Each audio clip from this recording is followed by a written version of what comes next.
para hablar sobre las campañas electorales hacia la segunda vuelta, estrategias y debilidades, conversaremos con el señor Nicolás Ortiz. Él es antropólogo y especialista en marketing político. ¿Cómo está, señor Ortiz? Bienvenido a JN Noticias. Muy buenos días. Buenos días, Paloma, qué gusto.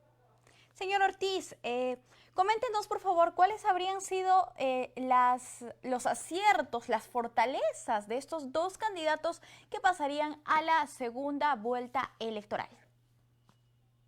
Eh, en marketing, un poco, a veces tenemos la confusión de lo masivo, ¿no? O sea, pensar de que solamente lo que le gusta a la gran mayoría es lo importante, y más bien justamente estos dos candidatos son de nicho, que es una estrategia relativamente curiosa.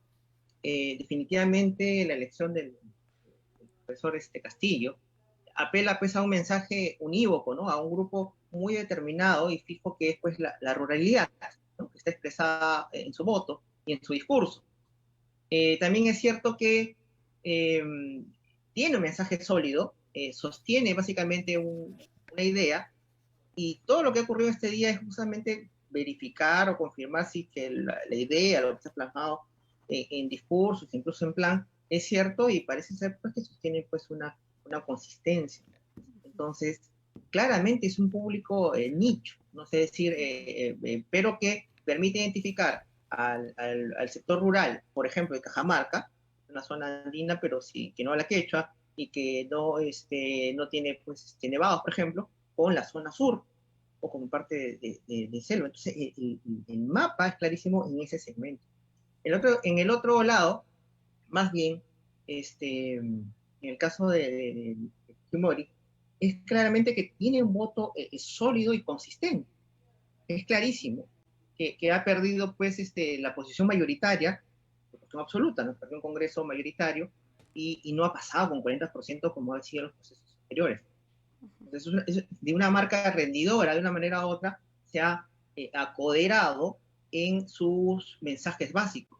Y nada más básico que volver a la marca original, ¿no? Que es básicamente la remembranza del padre y de sus mensajes. Ujú. Entonces, ha enfatizado en lo nuclear de su propuesta, y por eso hoy tenemos a dos, vamos, alternativas que son claramente diferenciadas, claramente antagónicas, pero con que el voto duro ha sido suficiente para superar las demás propuestas, ¿no? Que Ujú. estaban en el medio, de una manera u otra, no tenían esa solidez, ¿no? Es muy difícil pensar que haya otro voto sólido por ahí, salvo, de alguna manera u otra, por ejemplo, el voto de renovación, ¿no? Que casi creo que ya está en el tercer lugar. Ujú. Sí, efectivamente. En todo caso, cada candidato ha buscado, se ha enfocado en su propio nicho y ha fortalecido ese voto, ¿no? Ahora, respecto a Correcto. las redes sociales, se ha dicho mucho que en esta campaña, por el tema de la pandemia y por el uso de las redes sociales que actualmente tenemos los peruanos, sería un espacio clave en el cual desarrollarse. Sin embargo, ¿qué es lo que pasa en el caso del señor Pedro Castillo? Él ha invertido mucho en las redes sociales, ha tenido presencia en este espacio virtual. Es también interesante, justamente los nichos generan sus propios mecanismos de comunicación. Entonces, el señor Castillo no ha tenido redes sociales. Dicho sea de paso, tú dices redes sociales, por ejemplo, Twitter, que es un medio importantísimo en el uso político, Claro. no lo maneja directamente él, sino es claro que hay un grupo, gente de Lima, que son periodistas, que más bien han adoptado el uso de este espacio, eso no lo maneja, ¿no? Ujú. Entonces, más bien, incluso en TikTok hoy se ve ciertas manifestaciones que claramente no son de partido, sino que son pues de adhesiones o gente que sí está digitalizada y que de una manera u otra pues ha asumido la vocería, digamos, indirecta de este partido, ¿no? De esta agrupación. Pero eso pasa también en el mercado.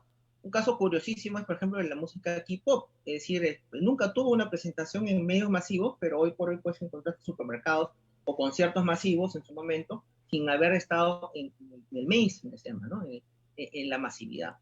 Ujú. Por el contrario, si has visto otros candidatos claramente más limeños que han estado hasta en televisión de Miami, ¿no? Televisión de Miami, Ujú. entonces, y en sondeos pues, de Las Vegas y cosas así, ¿no? Que de una manera claramente también te marca que es otra mirada pues del mercado electoral y otra otra lógica pues, de la política. Ojo que, claro, en pandemia también es cierto que había que ser pues, cuidadosos con las manifestaciones públicas, ¿no? Y eso también nos muestra que en la ruralidad, o para un gran sector, hay mucha gente que no ha podido guardar cuarentena o simplemente no aplica la cuarentena para ellos. Claro. En ese sentido, se tendría que evaluar, señor Ortiz, qué tan importante sigue siendo la campaña presencial, los mítines, las caminatas, que incluso ha realizado el señor Pedro Castillo ya para el cierre de su campaña. Claro, vamos, cabalgatas, ¿no?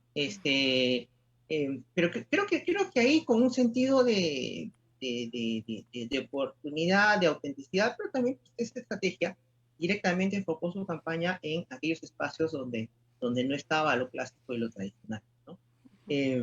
Entonces se fue pues básicamente a poblaciones. El voto de Lima metropolitana versus Lima provincia nunca es más notorio, ¿no? O sea, Lima y Callao incluso no se parecen tanto, pero tienen bastante parecido por obvia continuidad.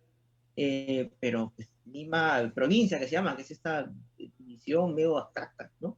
De dividir pues Barranca con Guarachirí, ¿no? Cañete, ahí hay un voto bastante alto, ¿no? Por la agrupación de Pedro Castillo. Entonces, también nos habla claramente de cómo entendemos los medios de comunicación, los masivos y las redes, ¿no? Claramente una suerte y una lógica, pues, de burbuja, ¿no? Y de abstracción de la realidad. Creo que probablemente también es una gran oportunidad para poner sobre la mesa contenidos más nacionales, ¿no? O sea, para entender que claramente, pues, eso nos pasa a todos, vamos a provincia y ves las noticias desde Lima y dices, pues, ¿en qué momento me entero puntualmente qué está pasando en esta localidad? Y ves alguna televisión local que más o menos te da una información o periódicos localistas. Entonces, sí hay un vacío informativo, ¿no? O sea, hay claramente un vacío, una desconexión informativa que creo que es mucho más importante para analizar que puntualmente pues, a los dos candidatos en disputa. Yo creo que a estos candidatos les sobrepasa una realidad que ellos mismos no esperaban. Son 4 millones de votantes de 23. O sea, entre los dos nos suman 4 millones. No llega ni al 20%.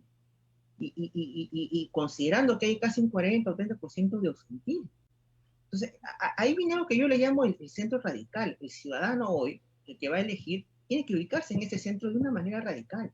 Si las posturas son extremas, el ciudadano tiene que estar en una posición de centro extrema, en el sentido de reclamar lo que exactamente sí cree escuchar de ambas partes. O sea, un extremo izquierda, un extremo derecha. En ambos hay extremos peligros, incluso democráticos, que no han sido aclarados en ninguna de las dos partes. Entonces, creo que le toca al ciudadano, al que no votó, al 20% que votó en blanco. Nulo puede ser, pues es un error, pero 20% votó en blanco. Estamos hablando de casi 8 millones que no expresó voto. Y estamos hablando de otro tanto que votó por otras opciones. Creo, es el momento más relevante en el cual el votante debe sentirse parte de la elección y exigir información y exigir cuáles son sus posturas mínimas. No que los políticos no van a ceder, que los votantes no van a ceder. No vamos a ceder democracia. No vamos a ceder derechos individuales o derechos minoritarios. No vamos a ceder aquí instituciones. No vamos a ceder. O sea, ¿qué cosas no se va a ceder? Eso creo que debe estar claro desde el punto de vista del votante. Claro. En ese sentido y en esa línea, ¿qué estrategia deberían plantear ahora estas organizaciones políticas que pasan a la segunda vuelta, estos dos candidatos? ¿Cómo deben tomar esta campaña? Conversábamos hace unos días con el analista político Luis Núñez, quien nos indicaba que esta era una campaña totalmente diferente a la que se había vivido en primera vuelta, que se tenía que replantear totalmente. ¿Cuál es su opinión al respecto? Creo que hay este desnivel de información que es muy grave, que creo que más bien hay una candidata que se conoce bastante, y es un clásico, digamos, en segunda vuelta, y hay un candidato que no se conoce demasiado. Entonces, creo que es el momento de lograr una exposición propositiva de ambos de una manera adecuada. Hasta estos días lo que tenemos es como el asombramiento de lo extraño, ¿no? De lo exótico, ¿no? O sea, hay como que quiénes son, cómo son. Eso es pues terrible, es como que, oye, ¿quién está pasando una vuelta? ¿Quiénes son? No lo conocemos. No puede ocurrir. Entonces, lo que debe haber es una aproximación seria y objetiva de la información de ambos. Es decir, ya bueno, hoy día hacer los resultados oficiales, por ejemplo, pero ya creo que toca que ambos candidatos y ambas plataformas sean serias. ¿Qué tiene que hacer cada uno en estrategia? Yo creo que lo primero es que tienen que definir cuáles son sus líneas maestras y quiénes son sus equipos. O sea, yo creo que deben transparentar. En el caso de Pedro Castillo, creo que ya es momento de decir con quiénes va, con quiénes trabaja, y si quiere digamos, ganar, digamos, si hay que dar un consejo, es que básicamente es ese, o sea, básicamente es visto como la ruralidad. La ruralidad es importante y relevante. Entonces, creo que es importante que no salga de eso, porque más allá de las elecciones, creo que perderíamos un mensaje muy importante que es, hay un Perú rural que no se ha atendido. Claro. Pues, ganando o no ganando, no debe perder ese mensaje por su propia autenticidad y por la validez misma de ese mensaje. Y al final de cuentas creo que la única estrategia que tiene también, porque si comienza a hacer de una manera u otra ciertas distorsiones, va a caer en ciertos poderes que se le están aupando, que de una manera u otra lo van a llevar a territorios ajenos, ¿no? Ese es el lado de Pedro Castillo. Claro. En el lado de Keiko Fujimori, yo lo tengo bastante claro. Mientras trate de estar lo puntual y menos esté ella, es mejor. O sea, creo que tiene mejores intérpretes. Creo que hay más atributos alrededor o fuera extra ella y su partido que ella misma.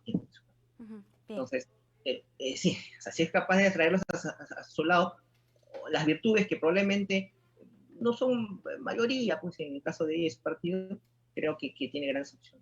Bien. Bien, señor Ortiz, vamos a ver qué es lo que pasa en esta segunda vuelta. Todavía tienen muchos días de campaña y seguramente el elector podrá decidir su voto también bien informado. Muchísimas gracias por acompañarnos. Hasta una próxima oportunidad. Gracias. Hasta luego a todos. Cuídese. Gracias, amigos. Vamos a hacer una pausa. Volvemos.